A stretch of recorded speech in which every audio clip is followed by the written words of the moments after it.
Vamos a palavra de Deus em 2 Coríntios, capítulo 4, versículo 16, até ao capítulo 5, versículo 10. Por isso nós não desanimamos, ainda que o nosso exterior esteja se desgastando, o nosso interior está sendo renovado todos os dias. Pois a nossa tribulação leve e passageira produz para nós uma glória incomparável de valor eterno. Pois não fixamos o olhar nas coisas visíveis, mas naquelas que não se veem. Pois as visíveis são temporárias, ao passo que as que não se veem são eternas. E sabemos que se esta nossa tenda, a nossa casa terrena, for destruída, temos um edifício da parte de Deus, uma casa eterna no céu, não feita por mãos humanas.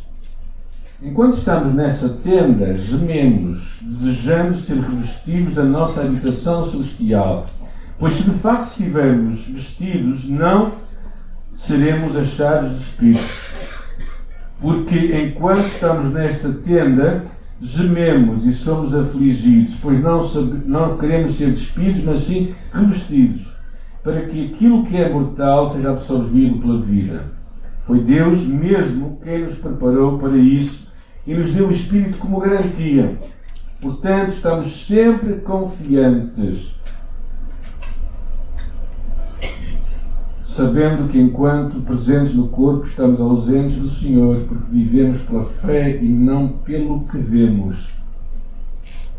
Assim estamos confiantes e preferimos estar ausentes do corpo e presentes no Senhor. Por isso também nos esforçamos para agradá-lo, quer no corpo, quer fora dele. Pois é necessário que todos sejamos apresentados diante do tribunal de Cristo, para que cada um receba retribuição pelo que fez por meio do corpo, de acordo com o que praticou, seja o bem, seja o mal. Amém?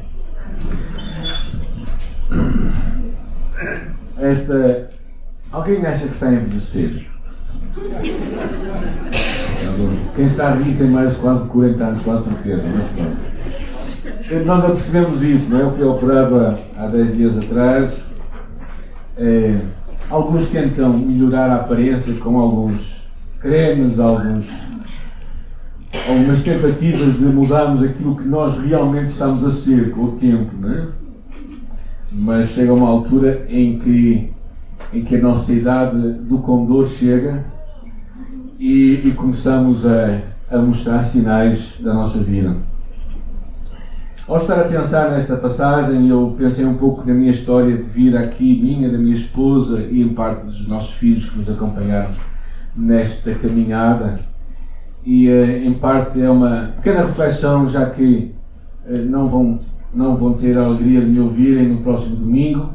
Vamos ter um pregador convidado, como é habitual, e eu gostaria de compartilhar um pouco o que está no meu coração destes 30 anos aqui na nossa igreja, e 3 coisas que Deus nos tem chamado a viver em tempos difíceis. 3 coisas que têm permitido que chegamos até hoje e que possamos viver hoje com expectativas acerca do que Deus está a fazer, não é? Todos nós vivemos tempos em que avaliamos, e para mim essas 3 realidades são 3 coisas que nos têm norteado a nossa vida, nos têm ajudado a caminhar para a frente e nos dar uma perspectiva acerca do futuro, não é? E a primeira delas que nós vemos aí claramente é esta esperança em Deus. Ele diz: por isso nós não desanimamos, não é? O ânimo é algo que acontece às vezes um pouco inesperadamente, não é? Quem acordou bem disposto hoje? Quem acordou mal disposto hoje?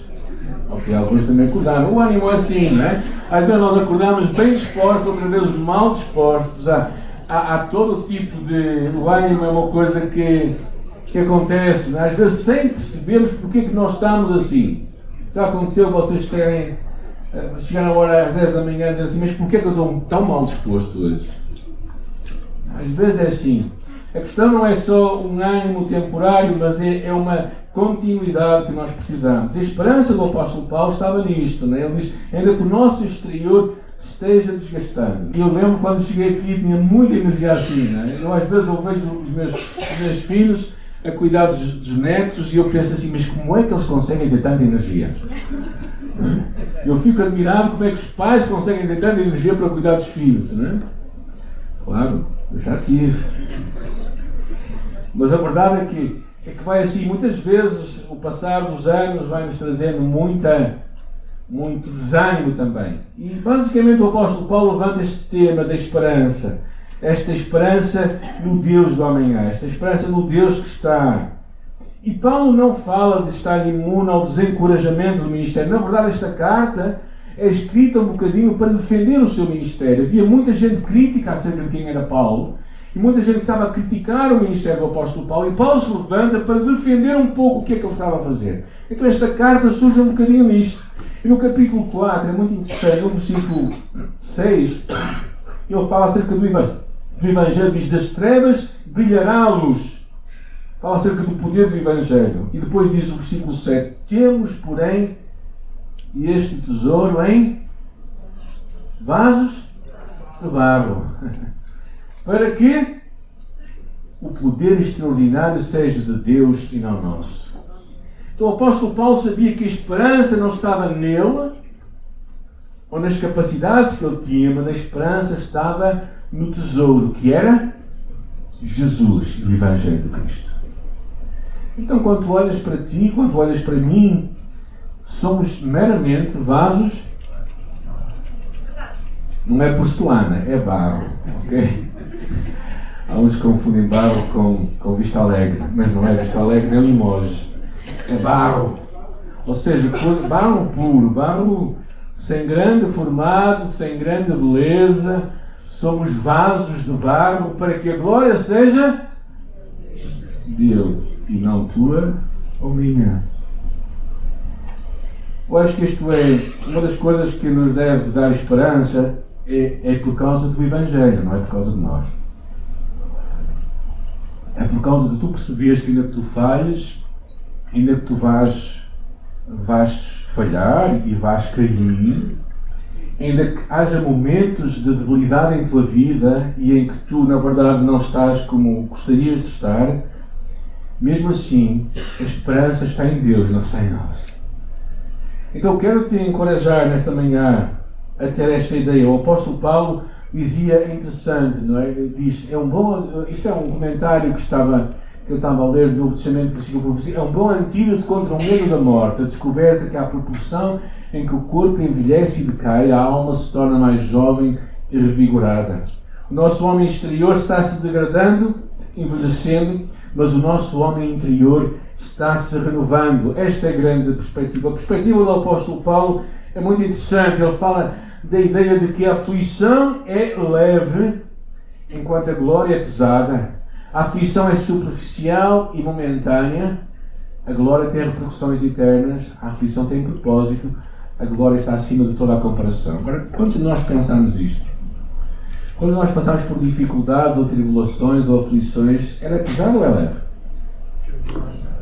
Pesada, dizemos nós, mas não é.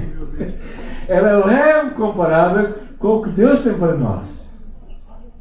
Ou seja, é leve comparada com projetos, não é? Se vocês conseguirem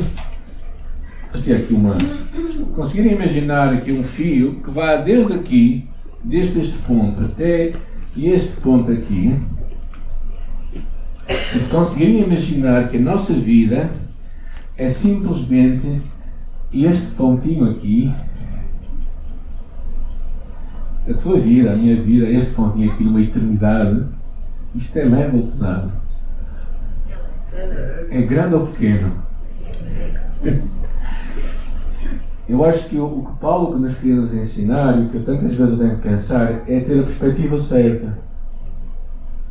A perspectiva de que a tua vida não é os 70 anos que nós estamos aqui a passar, os 80 anos que estamos aqui a passar. A tua vida, a minha vida, é uma eternidade. E o que tu passas neste pouco tempo vai determinar onde tu vais passar toda a tua eternidade. E eu acho que o apóstolo Paulo, o que ele diz claramente, ele diz no versículo 18, porque não fixamos o olhar nas coisas visíveis, mas naquelas que não se veem. Porque as visíveis são temporárias, ao passo que aquelas que não se veem são eternas.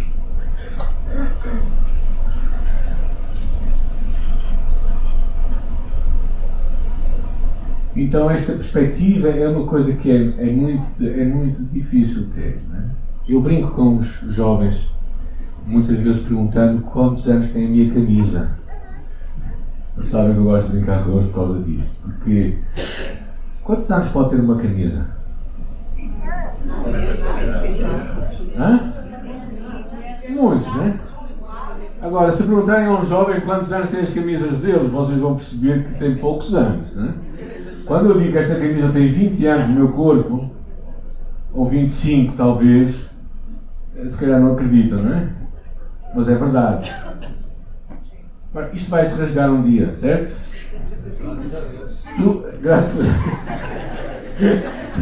Tu e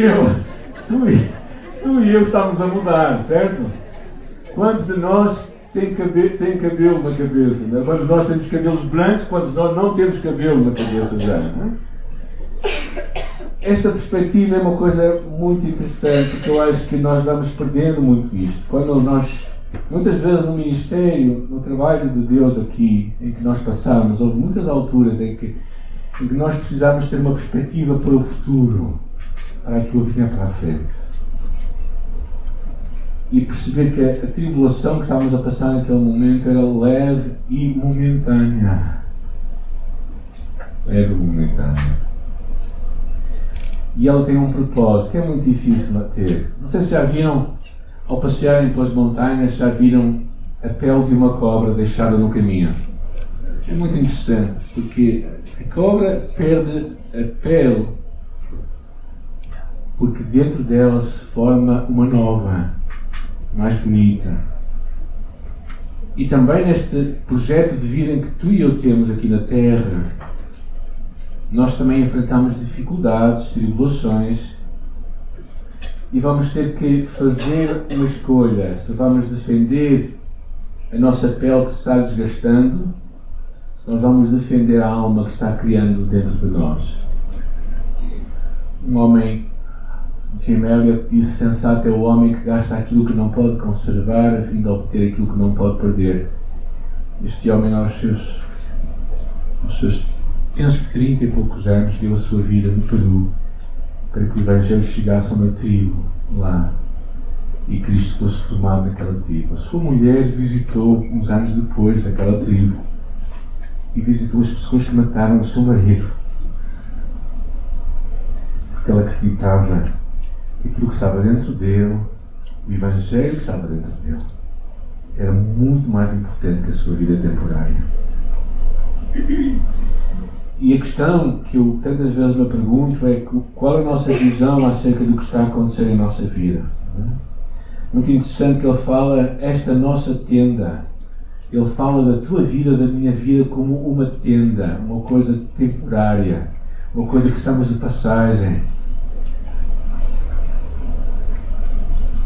Mas claro, nós às vezes adornamos a nossa tenda como se fosse a nossa habitação para sempre. Eu acho que um dos grandes desafios é nós conseguirmos começar a criar dentro de nós uma perspectiva da eternidade, uma perspectiva daquilo que dura para sempre, e não perdemos essa perspectiva até ao final dos nossos dias. Uma pessoa que me ajudou muito a compreender isso são pessoas que já passaram pela minha vida, não é? A última delas foi a irmã Virgínia, que alguns de nós conhecemos. A ideia de que nós começamos a ter uma perspectiva da eternidade, né? A Bíblia fala: os puros verão a Deus. É interessante quando Eliseu diz: Senhor, peço-te que abras os olhos para que veja, falando acerca do seu cérebro, porque ele não estava a ver as coisas que estavam à sua volta, aquela legião de anjos que estava à sua volta, aquela realidade espiritual que estava à sua volta. E se calhar tu e eu não percebemos isso. Nós vimos à igreja, chegamos aqui, não percebemos o que está a acontecer muitas vezes, não percebemos a realidade espiritual, não percebemos como é que Deus está a trabalhar. O que nós entendemos é aquilo que os nossos olhos veem com esses olhos físicos da nossa carne, mas não percebemos que é uma realidade muito maior. Às vezes, quando lutamos nos nossos casamentos, pensamos que o nosso inimigo é outra pessoa, quando o nosso inimigo não é outra pessoa. O nosso inimigo é Satanás que está a querer nos destruir. Ou seja, há uma realidade tão grande que às vezes os nossos olhos estão completamente blindados e não conseguem ver nada. E para termos esta esperança, para termos esta visão da eternidade, precisamos de ter uma outra perspectiva. É interessante o Salmo 34. Alguém pode ler o Salmo 34, está ali escrito. Olharam para ele e foram iluminados, e os seus rostos não ficaram confundidos. Olharam para ele, para Deus, e foram iluminados.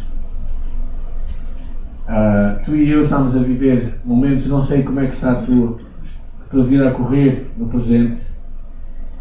Não sei como é que tu estás a nível de ânimo no teu coração. Não sei como é que tu perspectivas o futuro.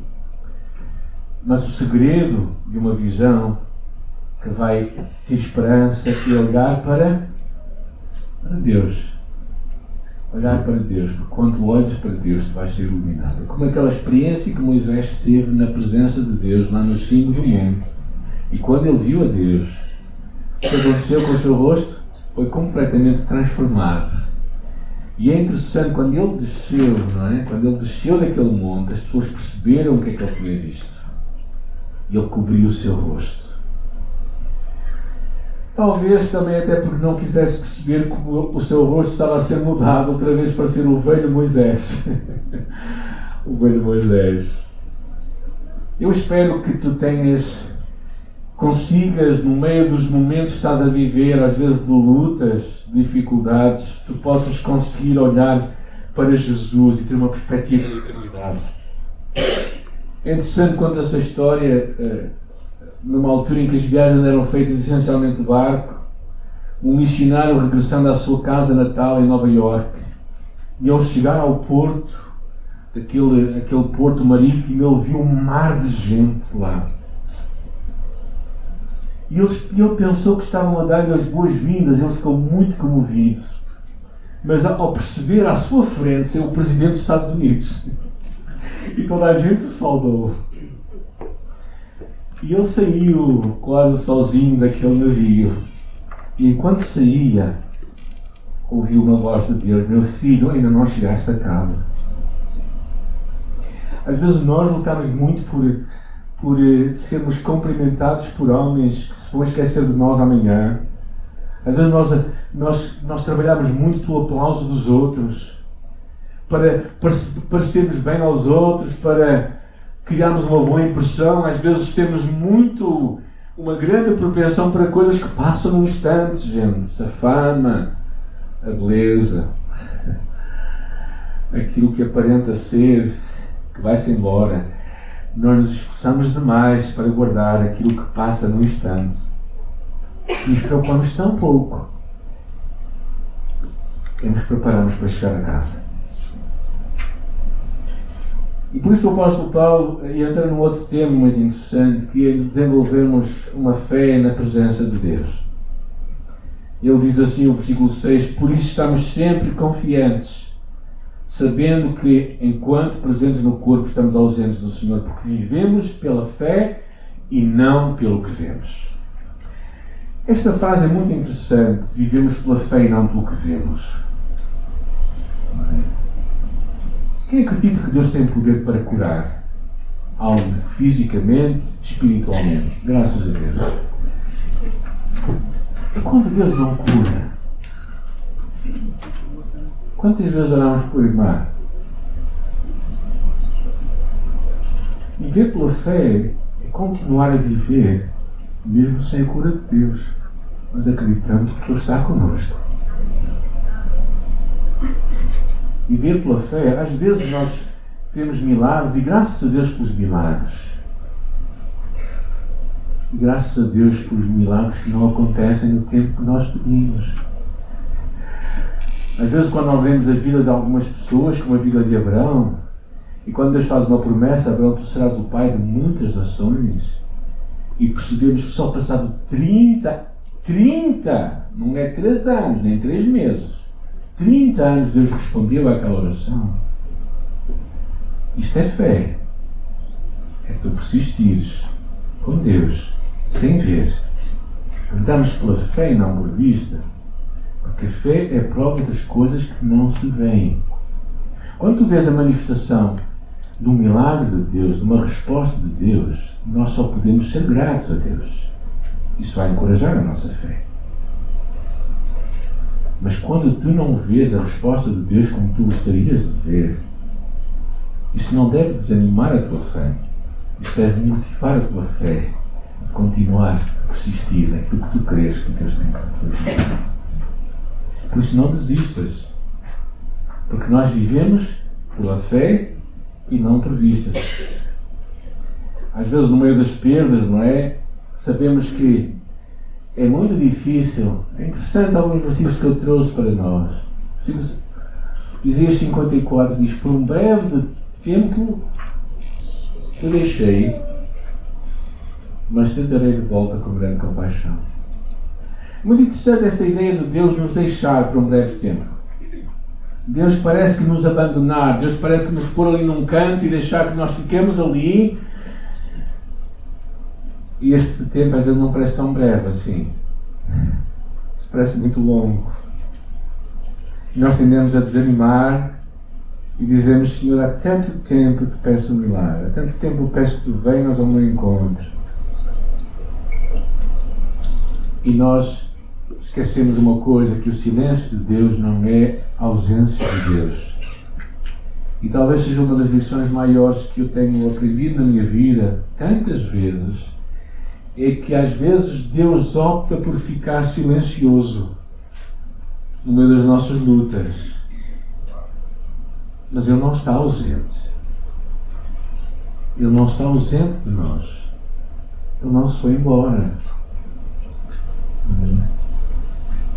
Não te esqueças das trevas do que Deus te revelou na luz.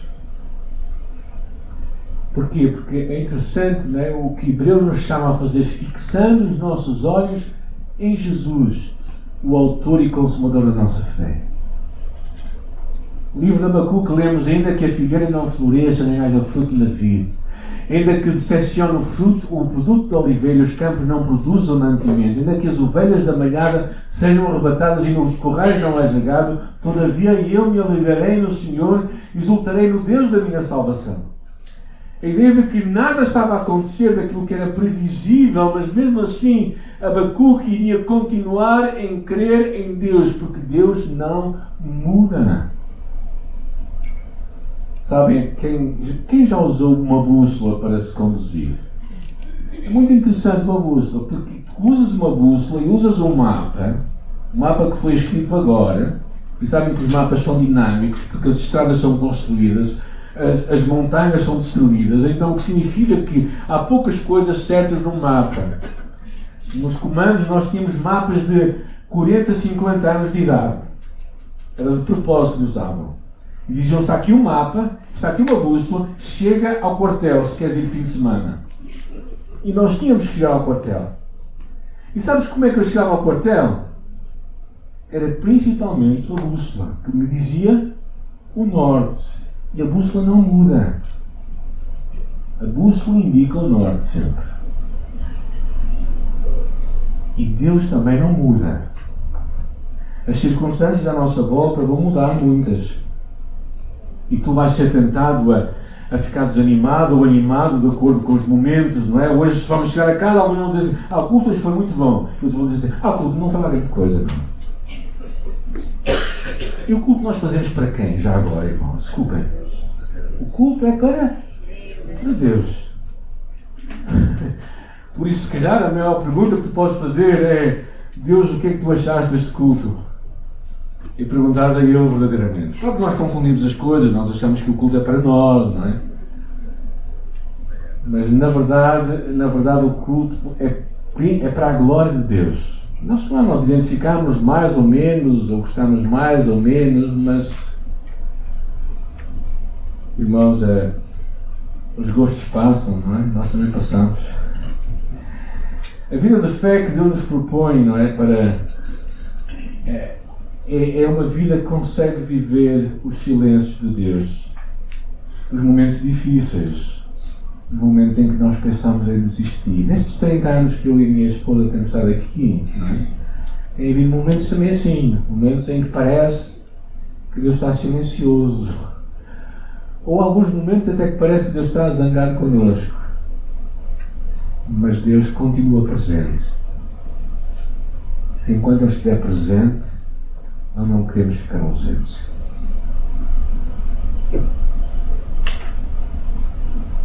E eu te quero encorajar também a olhar para a tua vida e se calhar tu dizes, bem, as coisas estão assim e talvez tenhas motivos para te alegrares ou motivos para ficares desencorajado, mas eu quero te encorajar a desenvolveres uma vida de fé, porque vivemos pela fé e não pela vista.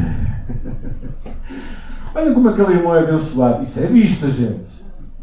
Isso é vista, não é? Se vocês olharem alguém que está a passar muitas dificuldades, mas que teme a Deus, isso é fé. Olha como aquele irmão é abençoado. Isso é fé. Estão a ver como é que nós, tantas vezes, eu acho que trocamos as coisas. Trocamos as coisas, porque uma vida de fé é aquela que permanece fiel a Deus em todas as alturas.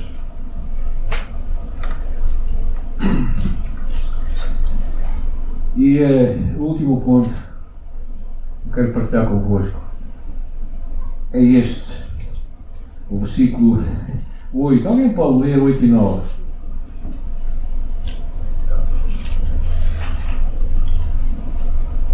Segundo Coríntios 5, 8 e 9.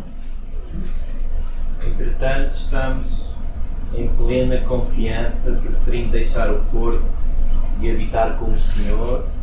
É por isso que também nos esforçamos, quer presentes, quer ausentes, para que sermos agradáveis. O que é que ele diz? Nos esforçamos, quer presentes, quer ausentes, para sermos agradáveis. Esta ideia de trabalhamos ou esforçamos é a nossa ambição, é o nosso empenho, é o nosso... Nós temos uma forte ambição. A ambição do apóstolo Paulo era que Deus ficasse agradado dele. Ora, Deus está lá em cima no céu e tu estás aqui na terra. Deus está a olhar para ti. Pergunta-te, como é que Deus está a olhar para mim? Está agradado de mim? Está feliz comigo?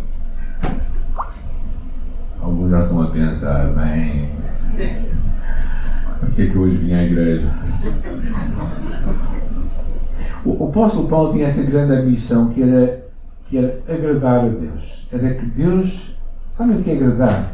Aquela criança que está a fazer uma coisa boa, não é má, porque as nossas crianças também fazem coisas más, também fazem coisas más. Ela está a fazer aquela coisa boa e ela olha para a mãe ou para o pai e diz assim: não é isso? Esta buscar a aprovação dos pais, buscar o agrado dos pais, buscar aquele sentido de que o pai olha para ela e diz assim: filho, realmente sou tão feliz contigo, tu és tão bonito. Ele é sempre bonito, mas pronto, naquele dia parece mais bonito. Tu és tão bonito, estás a fazer aquilo que o pai e a mãe gostam, estamos tão contentes contigo. Já imaginaste hoje, no trono de Deus, o Deus Criador dos céus e da terra, olhar para ti e para mim e ficar agradado de nós? Porquê? Porque nós o queremos agradar. Nós queremos fazer o que Ele quer de nós. Nós estamos dispostos a pagar um preço para fazer o que Deus pede de nós. E esse preço pode ser tantas coisas. Pode ser tu decidires, não, eu, na minha vida eu vou ter comunhão com Jesus. Cada dia eu vou buscar a sua face, a cada dia eu vou ter o meu tempo devocional. Pode ser tu decides no teu coração: eu vou perdoar aquela pessoa que me fez mal, aquela pessoa que me olhou do lado, aquela pessoa que nem olhou para mim. Se calhar nós é que não olhamos para ela, mas isso é outra história. Ou seja, nós começamos e nós queremos agradar a Deus. Não é agradar ao pastor, nem agradar à igreja. É agradar a Deus. É Deus se agradar de nós. E esse é o propósito final de tudo. Amar a Deus. Amar a Deus com todo o nosso coração, alma, força e entendimento. O apóstolo Paulo diz lá em Colossenses, diz: para que possais andar dignamente diante do Senhor, agradando-lhe em tudo. Em tudo. Em tudo. Em tudo. Mas não há ninguém perfeito. Bem, A Bíblia fala que nós somos perfeitos, como é o perfeito nosso Pai Celestial. No sentido em que tu e eu temos de ter a mesma intencionalidade de agradar a Deus, de sermos santos como Ele é. Como ainda ouvimos a oração da nossa irmã, que sem santidade ninguém verá o Senhor. Mas ao mesmo tempo nós sabemos que nós nunca somos aquele impec, não é? Aquela gente impec assim. Mas nós estamos no caminho, estamos na intencionalidade, estamos no desejo, estamos no caminho de ser como Ele. Porquê? Porque, diz o versículo 10, porque é necessário que... Quem? Todos. O que é todos? Em português do Brasil, já agora. Toda a gente. Em português de Portugal é a mesma coisa. Todos vamos comparecer. E é interessante que este tribunal que está aqui a falar não é aquele tribunal para tu seres condenado ou não, mas é aquele tribunal para tu receberes um galardão ou não. Para tu dizer o que fizeste com a tua vida e Deus te dizer, olha, sobre o pouco foste fiel, sobre o muito colocarei, entra no gozo do teu Senhor. Como diz Lucas capítulo 19, não é? É muito interessante este grande desafio que nós temos aqui. Estar diante do tribunal de Cristo vai ser... Por isso é que nós queremos agradar em tudo. E por isso é que é interessante no livro de 1 aos Coríntios assim, portanto, permanecem a fé, a esperança e o amor. Sabem que foi disto que nós estamos a falar este dia, não é? A fé, a esperança e o amor. Mas o maior desses é o amor.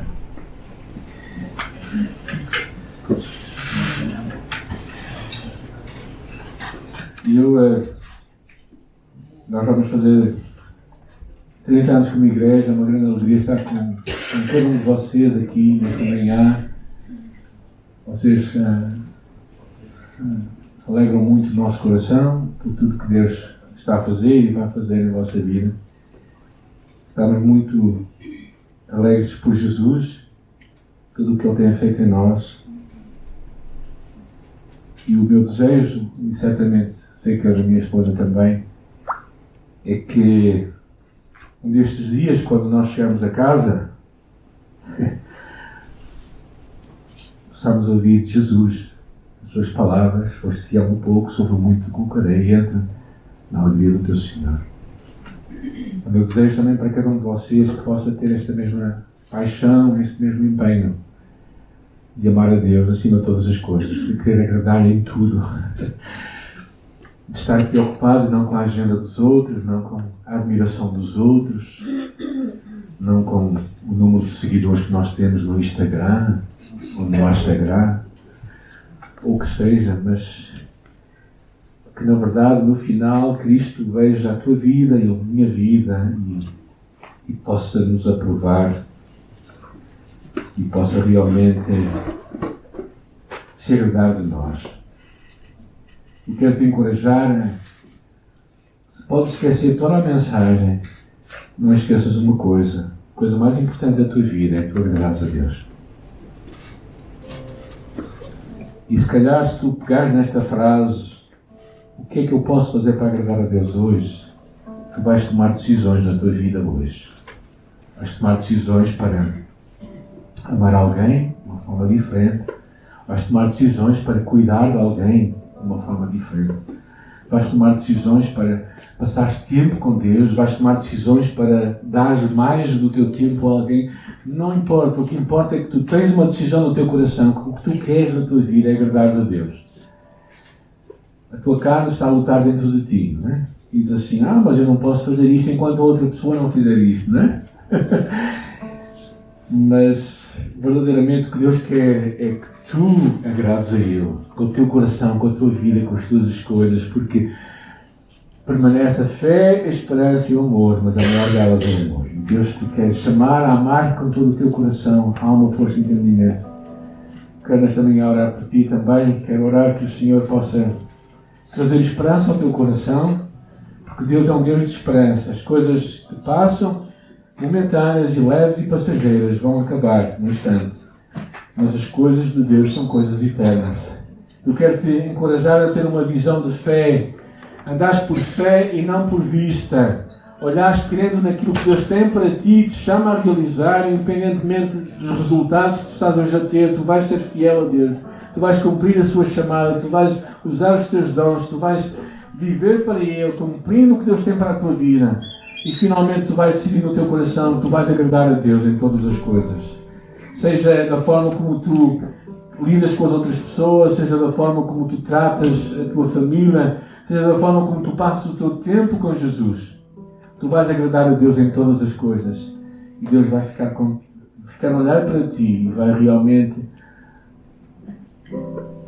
ficar contente em ver um filho que olha para Ele e o quer agradar.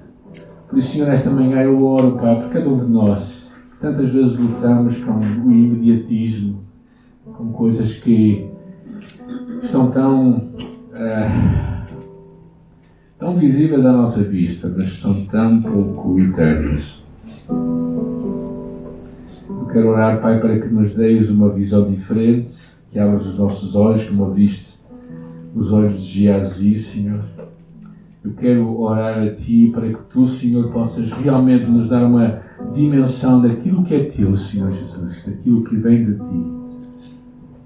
E, Senhor, eu oro, Pai, para que fales ao nosso coração, a cada um de nós, que nos ajudes a caminhar contigo, a fazer escolhas certas na nossa vida, para que podemos agradar, para podermos fazer aquilo que Tu pedes de cada um de nós, Senhor, e para que nós possamos saber que de Ti vamos ouvir aquelas palavras que todo servo espera ouvir. Bom está, servo bom e fiel, sobre um pouco foste fiel, sobre muito te colocarei, entra no gozo do Teu Senhor. Nesta manhã, Senhor, chegamos a Ti, agradecidos, gratos pelo Teu amor, e pedimos que Tu realmente nos possas ajudar a viver para Ti, em nome de Jesus. Amém.